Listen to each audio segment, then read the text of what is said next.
Hello, good morning, students. Today we just going ahead in lesson number 6.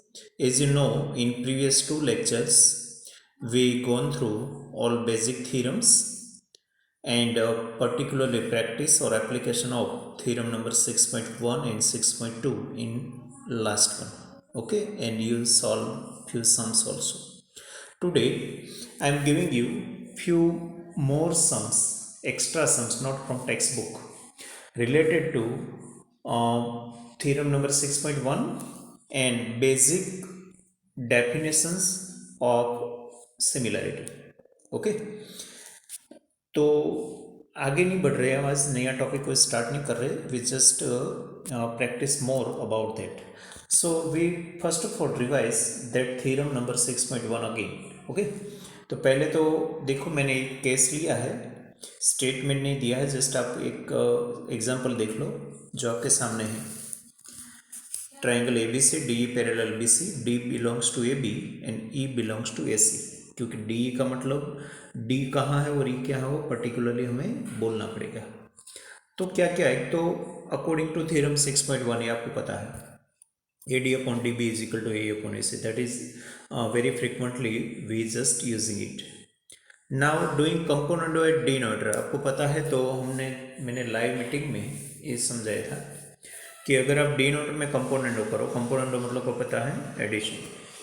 तो मैंने देखो result number 1 का use किया और रिजल्ट 1 का यूज़ करके डी नोटर में ऐड किया है. तो ए डी बी मतलब फिगर में देखो पूरा ए बी बन गया. ऐसे ही नीचे जो ए ई प्लस ए सी है पूरा ए सी बन गया. सॉरी, वहाँ ई सी है ना, वो एक्चुअली ए सी करना पड़ेगा आपको. ओके, यहाँ एक करेक्शन करना पड़ेगा.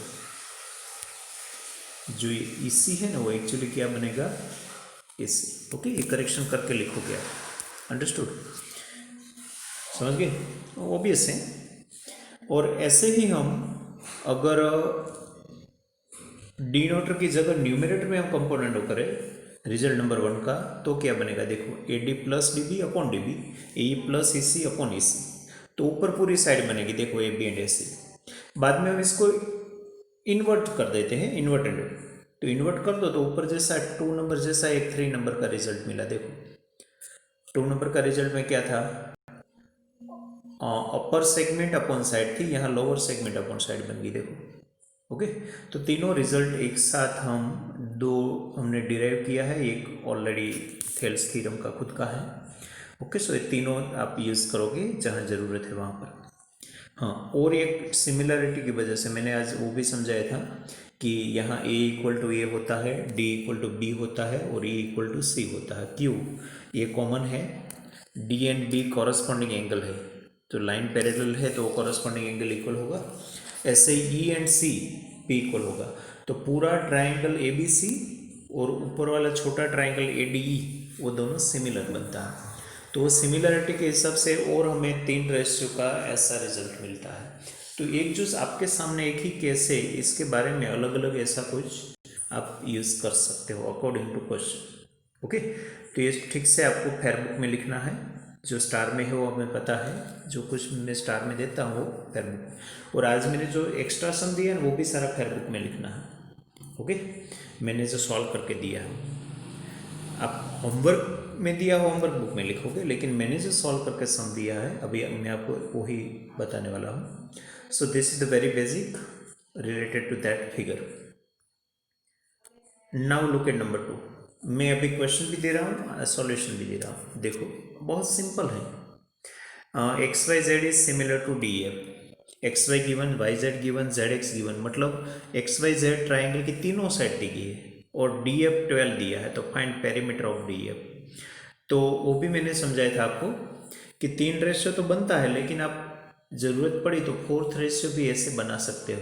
कैसे, ऐड करके. तो मैंने यहाँ तीनों का ऐड कर दिया. क्यों, क्योंकि मुझे पेरीमीटर चाहिए. ओके, और बाद में ये 4 रेशियो की लाइन बनी है हमारे पास, वो 4 में से पर्टिकुलर 2 आपको लेना है एवरी टाइम. ओके, जब भी आपको सिमिलरिटी दे जाए तो पहले 3 रेशियो तो बनता ही है, 4th ratio according to requirement आप बना दो. तो 4 में से पर्टिकुलरली 2 को कंपेयर करो. जो अंदर दिया गया है या तो मांगा गया है। ओके, तो यहाँ हमें देखो यही लेना पड़ेगा एक्स डी एफ, और ऊपर मैंने पेरीमीटर वर्ड लिख दिया। ओके, तो x Z and D F given 6 and 12 आप देख सकते हो, देखो एक्स जेड 6 और डी एफ 12, और perimeter of X Y Z मैंने सीधा 13 लिख दिया। 13 कहाँ से है वो आप समझ सकते हो, 3 + 4 + 6 एक्स वाई जेड की तीनों साइड का सम। ओके, तो आपको पेरीमीटर ऑफ डी एफ एक बाकी है वो मिलेगा, बस क्रॉस मल्टीप्लाई कर दो। ओके, क्रॉस मल्टीप्लाई करो और सब्जेक्ट बना दो पेरीमीटर ऑफ डी एफ को, तो 6 मैंने डायरेक्ट अपॉन में ही भेज दिया, तो 26 मुझे ऐसे मिला कटिंग करने के बाद। अंडरस्टूड। तो यहाँ आपको एक खास देखना है कि 3 रेशियो के साथ 4th रेशियो भी बनाओ, खुद बना के इसका यूज़ करो कोई एक रेशियो के साथ तीनों में से। ओके, तो अप्रोप्रिएट 2 को सिलेक्ट करके अंदर वैल्यू रखो, कोई एक नहीं होगा तो मिलेगा। Okay, so it is very basic. और एक दूसरा ऐसा भी है, मान लो कि आपको पेरीमीटर नया कोई ऐसा नहीं बनाना है, सपोज ये कोई 4th रेशियो जो मैंने बनाया ना ऐसा नहीं बनाना है, ये जो मैंने बनाया है यहाँ पर ये आपको मान लो कि नहीं बनाना है। तो पहले देखो यहाँ डी ए पे लोगों ने दिया है, तो ये जो रेशियो है ना पूरा है। ओके, यहाँ मैंने एक्चुअली ओवरलैप हो गया है, एक्जेड भी है डी ए भी है, तो आप टर्न बाय टर्न इसके साथ पहला वाला और दूसरा वाला करो ना, तो आपको डी भी मिलेगा और ई भी मिलेगा टर्न बाय टर्न, लेकिन 2 स्टेप में सम होगा। तो आप इंडिविजुअली डी और ई भी फाइंड कर सकते थे, ये दूसरी मेथड की बात कर रहा हूँ। ओके, तो ये रेशियो की कोई ज़रूरत रहेगी नहीं, तो सीधा फर्स्ट एंड थर्ड और सेकंड एंड थर्ड को कंपेयर करो। क्यों हम थर्ड को रिपीट कर रहे हो, क्योंकि थर्ड में दोनों दिया है न्यूमरेटर डिनोमिनेटर, तो यहाँ कोई एक एक है तो दूसरा दूसरा मिलेगा, तो पहले आपको डी मिलेगा, बाद में ई एफ मिलेगा, और बाद में तीनों मिल गया तो आप सम करके भी पेरीमीटर फाइंड कर सकते थे। अंडरस्टूड। ऐसे नहीं समझ में आया तो आपके सामने जो मैंने किया वो समझ लो। यहाँ भी देखो A B C D F similarity, A B 8 D 12 B C plus A C given and you have to find E F plus D F. तो यहाँ भी देखो मैंने और एक 4th रेशियो बना दिया। कैसे बनाया है, तो जो रिक्वायरमेंट है इसके हिसाब से कोई 2 का ऐड किया, नीचे इसका ही डिनोमिनेटर ऐड कर दो, बस वैल्यू रख दो जो कुछ भी है, तो इसमें बाद में कुछ समझना नहीं है, वैल्यू रखो, क्रॉस मल्टीप्लाई करो, सब्जेक्ट बनाओ, कटिंग करो, सिंप्लीफाई करो। ओके, 21 हमें आंसर मिला। और यहाँ वो लोग यूनिट नहीं देते, सेंटीमीटर मीटर जो भी हो, हमें जस्ट मैग्नीट्यूड मतलब मेजरमेंट के साथ मतलब है। ओके, तो फर्स्ट एंड सेकंड ऑलमोस्ट एक जैसे हैं। अंडरस्टूड। अभी आगे बढ़ते हैं। हाँ, नंबर 3, ये भी जो फर्स्ट सेकंड एंड थर्ड तीनों सिमिलरिटी बेस पर ही है, मतलब सिंपली आपको 2 ट्राइंगल सिमिलर दिया गया है, अब आगे आपको बढ़ना है। तो यहाँ देखो A B C P Q R is similar, यहाँ एंगल की बात है, साइड की बात नहीं है। देखो 2P = 3Q given and angle C = 100 given, angle B चाहिए हमें। तो यहाँ देखो ए बी सी में से एक तो एंगल C दिया गया है, एंगल B हमें चाहिए, और रिलेशन दिया है ट्राइंगल पी क्यू आर के 2 एंगल का। तो हम पहले काम करेंगे, सो 2P = 3Q है ना, इसको कन्वर्ट करो क्योंकि कॉरस्पॉन्डिंग एंगल तो इक्वल होता है, तो P = क्या बनेगा A, Q = क्या बनेगा B, तो P और Q को रिप्लेस करो A एंड B से। तो देखो मैंने यहाँ स्टार्टिंग में गिवन में जो लिखा 2P = 3Q, और तुरंत ही रिप्लेस कर दिया P को A से और Q को B से। Q क्योंकि हमें ट्राइंगल ABC में काम करना है ना, क्योंकि ट्राइंगल ABC में B आता है, तो B हमें फाइंड करना है, तो हम वो ट्राइंगल में से यहाँ आ जाए, इसका जो भी डेटा है, जो भी इंफॉर्मेशन है वो यहाँ लेके आओ। तो हमने AB में कन्वर्ट कर दिया और एंगल C था। बस ऐसे केस में आपको ये जो ट्राइंगल के तीनों एंगल्स के सम 180 होता है वो कॉन्सेप्ट का यूज़ करना। क्यों, क्योंकि यहाँ कोई साइड की बात ही नहीं कि हम तीनों रेशियो को कंपेयर करें, यहाँ तो एंगल की बात है, तो हमें पता है कि तीनों एंगल का सम 180 होता है, और इसने दिया है 2A = 3B, तो मैंने पहले पूरे इक्वेशन को 2 से मल्टीप्लाई किया, 2A + 2B + 2C = 180 2 × 360B मिला। क्यों किया, क्योंकि अगर मेरे पास 2 एंगल है तो मैं 3 एंगल भी लिख सकता हूँ, इसलिए तो फ्रैक्शन आई। ओके, तो जहाँ पर 2 एंगल A था वहाँ पर देखो मैंने 3 एंगल B कर दिया। ओके, आप समझ सकते हो, ये 2a जो था इसको मैंने रिप्लेस किया 3b से। क्यों? क्योंकि यहाँ ये है, रिजल्ट नंबर 1 का यूज़ किया।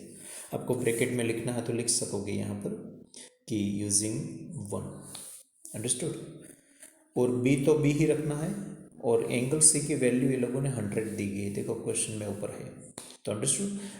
अभी देखो a भी निकल गया, c भी निकल गया, ओनली b रहा सारी जगह, तो बस एक इक्वेशन में से एक वेरिएबल आप फाइंड कर सकते हो। तो total 5b equal to 360 minus 200, वो सामने गया, तो हमें 5b इक्वल टू 160, तो b इक्वल टू 32 मिला। तो वो थोड़ा ठीक से समझना कैसे किया मैंने 2 से क्यों मल्टीप्लाई किया वो भी समझना। अगर ओनली p इक्वल टू 3 क्यों होता तो मैं नहीं करता, तो सीधा वैल्यू रख देता, अंडरस्टूड। तो एक एंगल सम, हाँ, अभी ये थ्योरम नंबर 6.1 के हिसाब से जो हमने दो और फॉर्मूला डिराइव किए हैं ना, देखो इसमें ए बी सी में A P B A Q C है, P Q parallel B C है। इसमें ए में ये लोगों ने दिया है A P equal to 2, A B equal to 6, A C equal to 9, find A Q. तो यहाँ मैंने, आपको पता है तो कल जूम मीटिंग में समझाया था कि जो प्रोपोर्शनलिटी थ्योरम 6.1 है, इसका रिजल्ट का आप यूज़ यहाँ नहीं कर सकते हो। क्यों नहीं कर सकते हो? क्योंकि A P upon P B करो तो पी बी तो मान लो मिलेगा, लेकिन सामने ए क्यू भी नहीं है, क्यू सी भी नहीं है, दो चीज़ें एक ही इक्वेशन में नहीं है, तो हम फाइंड नहीं कर सकते।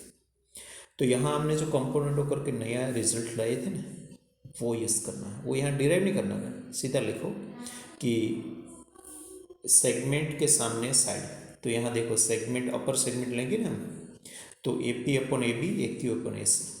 ओके, दूसरे नंबर वाले जो मैंने आज पहले पेज पर आपको बताई थी, वो 2 नंबर वाले फॉर्मूले का यूज़ किया, बस सारी वैल्यू रख दी, सिंपली किया क्रॉस मल्टीप्लाई करके, और 6 को सामने भेज दिया, तो 6 3 जा 80, 3 हमें मिला, तो क्यू से मिला 3, अंडरस्टूड। अभी आप ए क्यू भी फाइंड कर सकते हैं अगर मांगा होता तो, 9 में से 3 को सब्ट्रैक्ट कर दो तो ऊपर वाला 6 बनेगा, अंडरस्टूड। तो यहाँ आपको प्रोपोर्शनलिटी थ्योरम का यूज़ तो करते हो आप, लेकिन जो गिवन नहीं, थोड़ा मॉडिफाई किया हुआ, डिराइव किया हुआ नई फॉर्मूला का आप यूज़ कर रहे हैं। हाँ, वही कंडीशन में एक बी में ऐसा दिया है, वहाँ ए पी ए बी दिया है फिर से, लेकिन यहाँ पी क्यू 6 दिया है और बी सी चाहिए। तो देखो ये कोई थ्योरम का पार्ट नहीं, क्योंकि पी क्यू और बी सी की बात इसमें नहीं आती है। तो यहाँ हमें वो पता है कि दोनों ट्राइंगल हैं, जो ट्राइंगल ए पी क्यू और ए बी सी, हमने फर्स्ट पेज पर ये बात की है। तो इसको सिमिलर प्रूव करने की ज़रूरत नहीं है, सिमिलर सीधा बता दो। प्रूव करना है तो ऊपर दो पेयर बता दो कि A equal to A, P equal to B, Q equal to C, तीनों है तो तीनों, दोनों है तो दो, तो A P Q is similar to A B C बनेगा। अगर कोई भी ट्राइंगल, दो ट्राइंगल सिमिलर हैं तो हम इसके तीनों कॉरस्पॉन्डिंग साइड्स के रेशियो इक्वल बता सकते हैं, लेकिन हमें यहाँ दो ही बताया क्योंकि तीसरा कोई रेशियो की ज़रूरत थी नहीं। तो मैंने A P upon A B लिया और P Q upon B C लिया। कैसे लिया जाता हो तो पता है ना, फर्स्ट सेकंड लेटर लो तो सामने से भी फर्स्ट सेकंड ही लेना, सेकंड थर्ड लो तो सेकंड लो, फर्स्ट थर्ड लो ना तो ए क्यू अपॉन ए सी भी बनता है, लेकिन इसका कोई यूज़ नहीं है क्योंकि एस बी फिगर मत देखना, वो फिगर ए के लिए थी, तो यहाँ फिगर के सामने मत देखो, इसकी फिगर मैंने नहीं ड्रॉ की है। तो यहाँ आपको ज़रूरत है कोई दो रेशियो की, क्योंकि एट ए टाइम हम कोई दो कंपेयर कर सकते हैं। आपको ऐसा नहीं आइडिया आता तो तीनों पहले लिखो, तीनों लिखने के बाद देखो कि कौन से दो अप्रोप्रिएट है जिसको कंपेयर किया जाए। ओके, बस आगे वैल्यू रखी और बी सी को फाइंड किया, 15 मिला। ओके, तो एक के अंदर में दो सब क्वेश्चन था, दोनों ही इसे फाइंड कर लिया, लेकिन वो पेज नंबर 1 पर जो मैंने दिया है वो सारा याद रखना है। हाँ, अभी नंबर 5, ये भी ये प्रोपोर्शनलिटी थ्योरम 6.1 के हिसाब से है। यहाँ भी देखो डिस्क्रिप्शन पहले, ए बी सी में M belongs to A B, M belongs to मतलब समझते हो ना, एम कहाँ है, एन कहाँ, वो क्लियर है, और M N parallel B C है। यहाँ अननोन में बात है, A M X, M B X minus 2, A N X plus 2, N C X minus 1, आपको एक चाहिए। बिल्कुल ऐसी ही बात है, लेकिन नया इसलिए आपको लगेगा कि यहाँ अननोन है, बाकी कोई स्टेप या कोई कॉन्सेप्ट ऐसा नहीं है जो नया है। ओके, तो मैंने सारी वैल्यू रख दी, क्रॉस मल्टीप्लाई किया। क्रॉस मल्टीप्लाई करने से देखो लेफ्ट साइड में एक्स स्क्वायर माइनस एक्स और राइट साइड में A plus B I minus B था ना, तो A square minus B square करके मैंने डायरेक्टली रख दिया एक्स स्क्वायर माइनस 4। हाँ, अननोन को एक साइड ले लिया और नॉन को एक साइड, मतलब वेरिएबल एक साइड, कॉन्स्टेंट एक side. So x square gone, only minus x left there. So minus x is equal to minus 4, so x equal to 4 मिल गया आसानी से।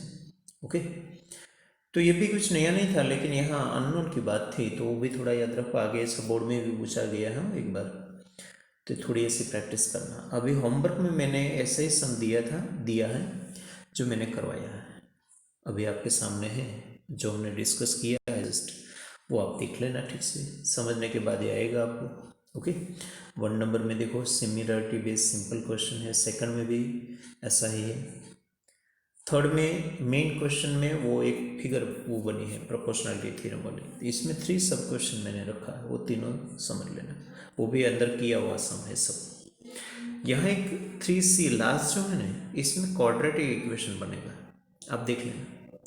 क्वाड्रेटिक इक्वेशन बनेगा तो फैक्टराइज करना पड़ेगा, फैक्टराइज करोगे तो आपको मोस्टली 2 आंसर मिलता है। नेगेटिव को हम निगलेक्ट करते हैं मोस्टली और पॉजिटिव को लेके, तो आप यहाँ मैंने आंसर भी दे दिया 3C का ओनली, और बाकी सबका आंसर नहीं दिया है, तो 3C का आंसर 1 होना चाहिए। फैक्टराइज आपको ठीक से आता है, बेसिक क्रॉस मल्टीप्लिकेशन शिफ्टिंग ये थे। ओके, तो आप ठीक से 1 तक पहुँच पाओगे, बाकी इसके सिवा बाकी और सम बहुत सिंपल है, आप आसानी से कर सकोगे, लेकिन सीधा मत ट्राई करना, पहले जो सॉल्व सम है वो सॉल्व कर, सॉरी वो खुद सॉल्व करो या तो समझ बाद में ही स्टार्ट करो, या तो एक सम आप करने की ट्राई करो, इससे पहले ऐसा ही सम बिल्कुल देखो और बाद में ही करो कंपेयर करके। Okay, so I hope you understood. Actually nothing is new but somewhat are new due to less number of practice in the textbook. Okay, बस ये 5 सम जो मैंने दिया है 5 यस 3 + 2 5, ये सारे के सारे 5 सम मुझे आज ही शाम 9 o'clock तक मुझे भेज देना है, एज़ यूजुअल हमारा जो रूल था, लेकिन बीच में मैंने 2 दिन का किया था, वो 2 दिन की जगह फिर से मैंने सेम डे भेजने का रूल बनाया। ओके, तो आप याद रखोगे, और मैंने भी डेली क्लासरूम में जो ऊपर में रिमाइंडर मैसेज रखता ही हूँ। Okay, so I hope you understood and you will be regular in sending homework also and doing homeworks by yourself only. Okay, मंगवाओगे व्हाट्सएप में तो वो ठीक नहीं रहेगा। बस यहाँ आज इतना ही रखते हैं, और आगे हम नेक्स्ट लेक्चर में स्टार्ट करेंगे थोड़ी और प्रैक्टिस और थ्योरम। ओके, 2 थ्योरम प्रूव करना है। Thank you.